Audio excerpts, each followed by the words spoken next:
Vendredi 28 février de l'an 2020, merci d'avoir pris une fois encore le rendez-vous, mesdames, messieurs. Voici le sommaire. Les pays du Sahel vont bénéficier d'un investissement de 7,5 milliards de dollars de la Banque mondiale entre 2020 et 2023. Ces investissements vont notamment soutenir le secteur privé pour la création d'emplois. Au Malawi, les perspectives de production de maïs s'annoncent positives pour la campagne 2019-2020.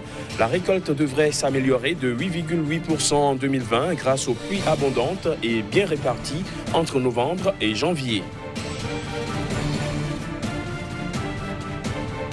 Et puis au Zimbabwe, la politique nationale de développement industriel visant à stimuler la croissance économique vers une économie intermédiaire supérieure d'ici 2030 est désormais effective. On en parle dans cette édition.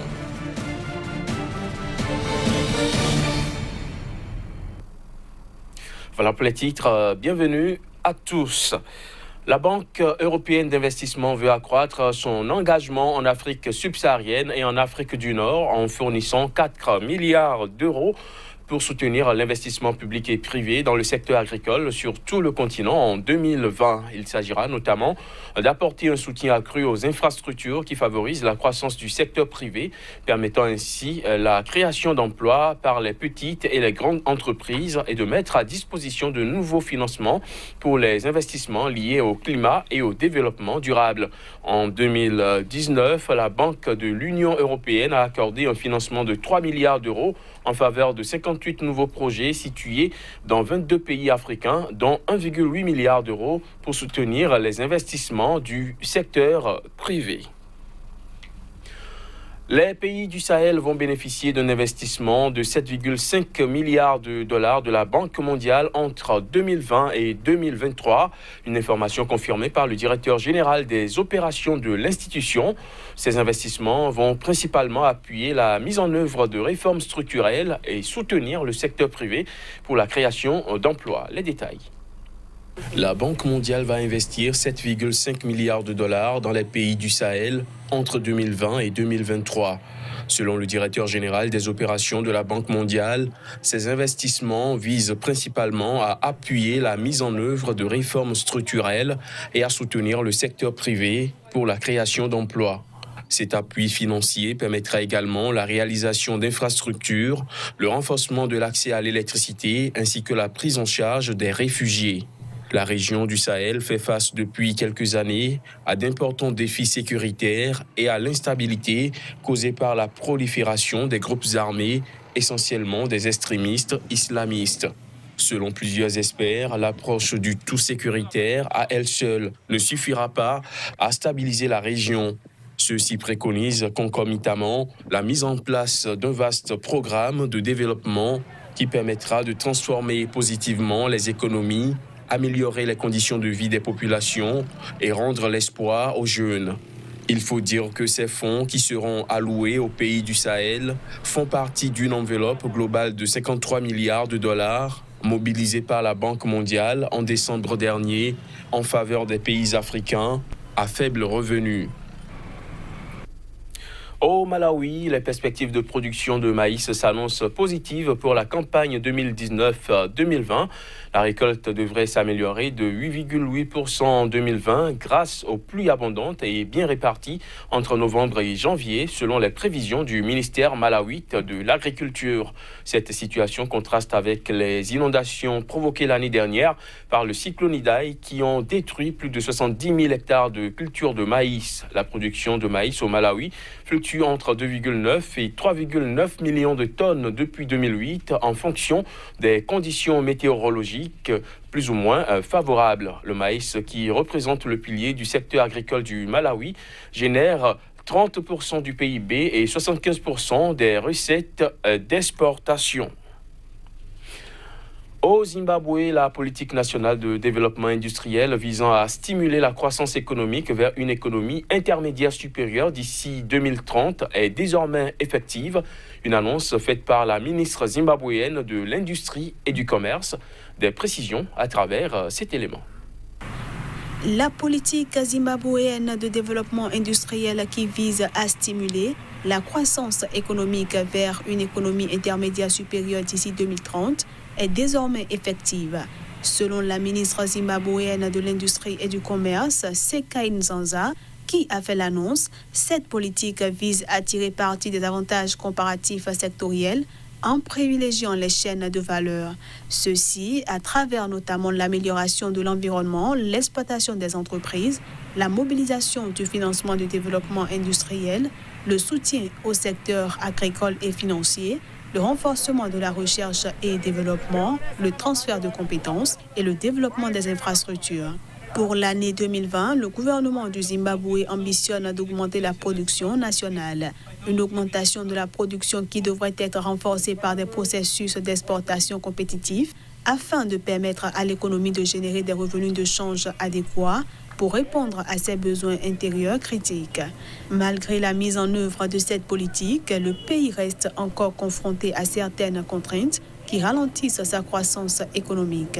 Il s'agit principalement des problèmes de devises étrangères, de l'augmentation de l'inflation et de la croissance du secteur informel. Au Kenya, les perspectives économiques permettent d'entrevoir 6% de croissance du PIB en 2020 et 6,2% en 2021. On en parle juste après ceci.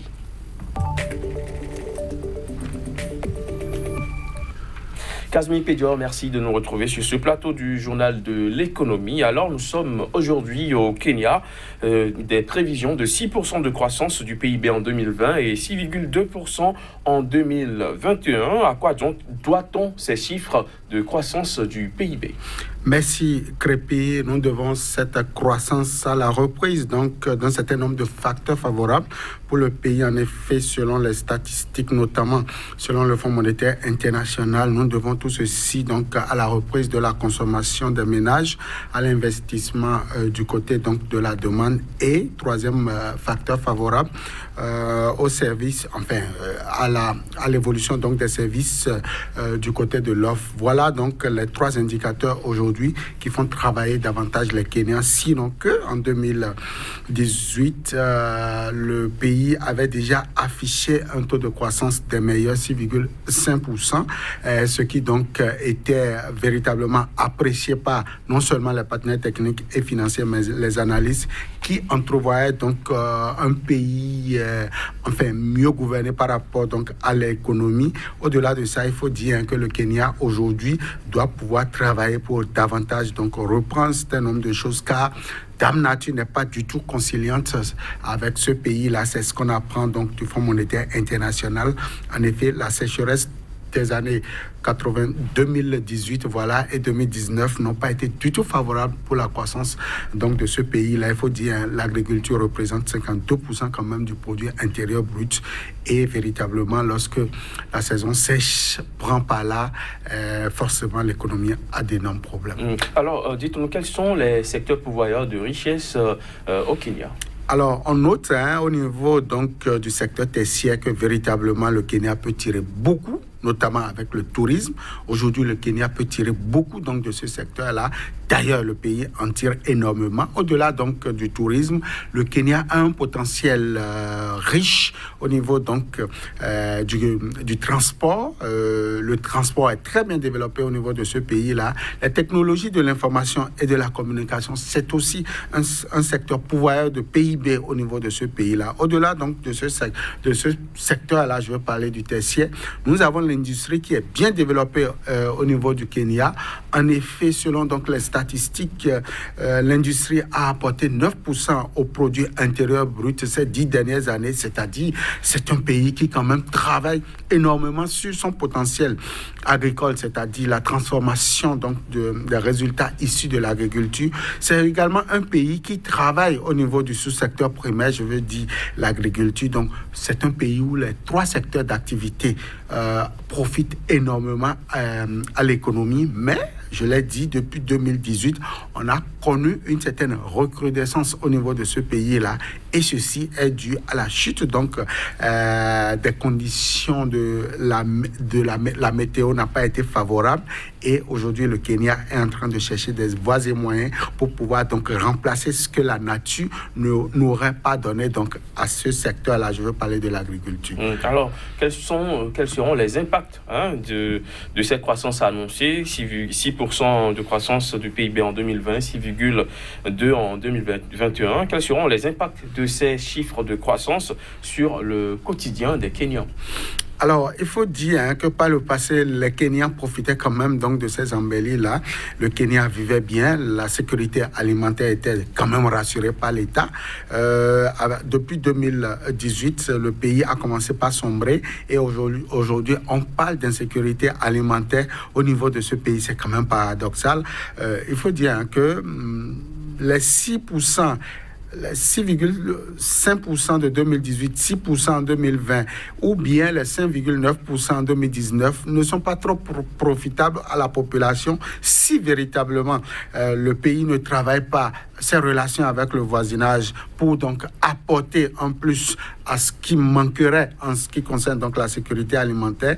Les Kenyans auront du mal donc à subvenir à leurs besoins. D'ailleurs, le taux d'inflation, même si il est maintenu autour de 5%, ne permet pas encore donc d'avoir une population nantie. Le Fonds monétaire international parle même d'inclusion économique qui n'est pas des meilleures au niveau de ce pays-là. Et donc l'impact ne serait pas trop visible sur la population si véritablement les dirigeants, les gouvernants ne trouvaient pas donc le mécanisme pour pouvoir apporter un plus donc à cette difficulté que le pays est en train de connaître depuis la fin donc de 2018. Alors est-ce qu'on peut dire que le Kenya continue d'être la locomotive de l'Afrique de l'Est en termes économiques? Oui, j'ai envie de le dire. Donc face donc à cette difficulté, il y a quand même le secteur tertiaire qui continue donc par dicter donc à l'économie de la sous-région un certain nombre de choses. L'Éthiopie va apporter beaucoup au niveau de la sous-région, mais le Kenya aussi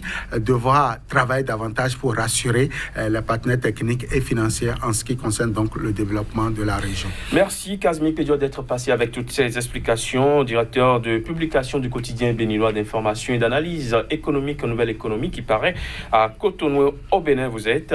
Merci d'être passé. On se retrouve très bientôt avec d'autres informations. Mesdames, Messieurs, ce sera tout pour ce numéro du Journal de l'économie. Merci de l'avoir suivi. À très bientôt sur Sika.